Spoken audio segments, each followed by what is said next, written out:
Bon, l'intérêt a un fondement constitutionnel parce que les parlementaires, les députés, les sénateurs sont des citoyens congolais.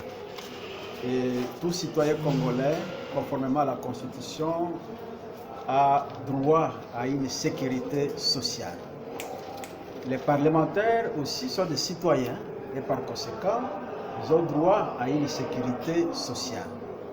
Et nous avons essayé d'analyser, fort de notre expérience, parce que je dois vous dire que j'ai eu à gérer à un moment donné la Caisse nationale de sécurité sociale, nous avons analysé le régime spécial de sécurité sociale des parlementaires congolais et nous avons trouvé que certaines dispositions étaient vraiment à améliorer, nécessitaient une révision, une relecture pour essayer, dans la mesure du possible, d'améliorer la situation du parlementaire en fonction du parlementaire en retraite.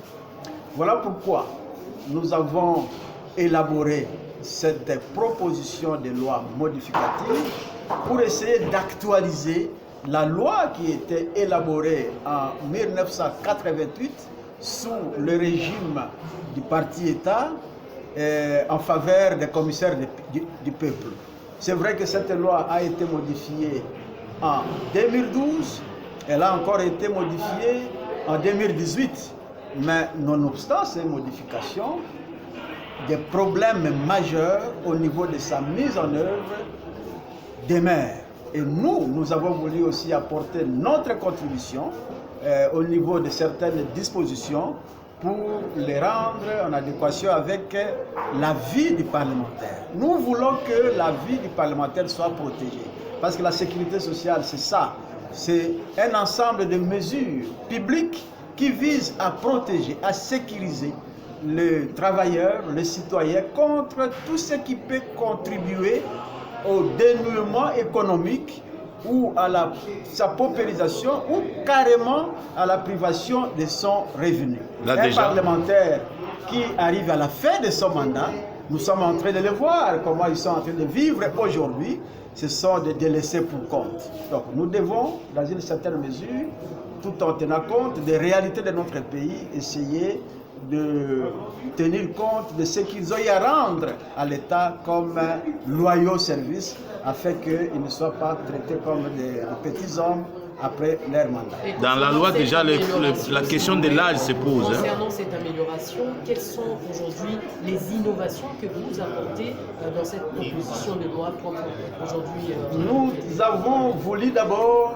faire de sorte que le service qui gère la question de la sécurité sociale des parlementaires soit valorisé, afin qu'on puisse renforcer ses compétences et afin qu'on puisse reconnaître une certaine autorité de ces services-là.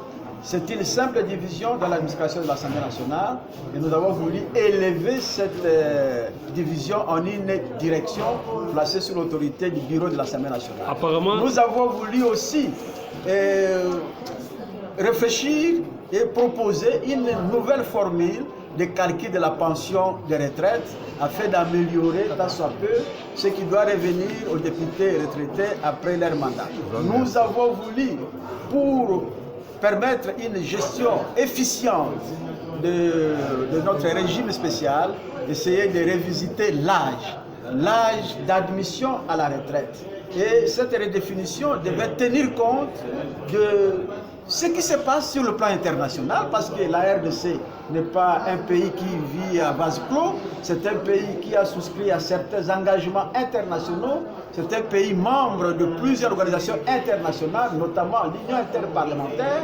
Qu'est-ce qui se passe même autour de nous en Afrique, dans les pays voisins, et quel est le modèle de régime en ce qui concerne la définition de l'âge? Voilà pourquoi nous avons voulu relever l'âge de 50 qui rend la gestion difficile dans notre pays, au moment où nos électeurs sont retraités à l'âge de 65 ans, mais nous, élus, nous voulons que notre retraite se fasse à 50 ans. Ce n'est pas normal. On doit éviter de légiférer pour nous-mêmes, mais nous devons tenir compte de l'intérêt général parce que nous ne sommes pas les seuls bénéficiaires des ressources de l'État.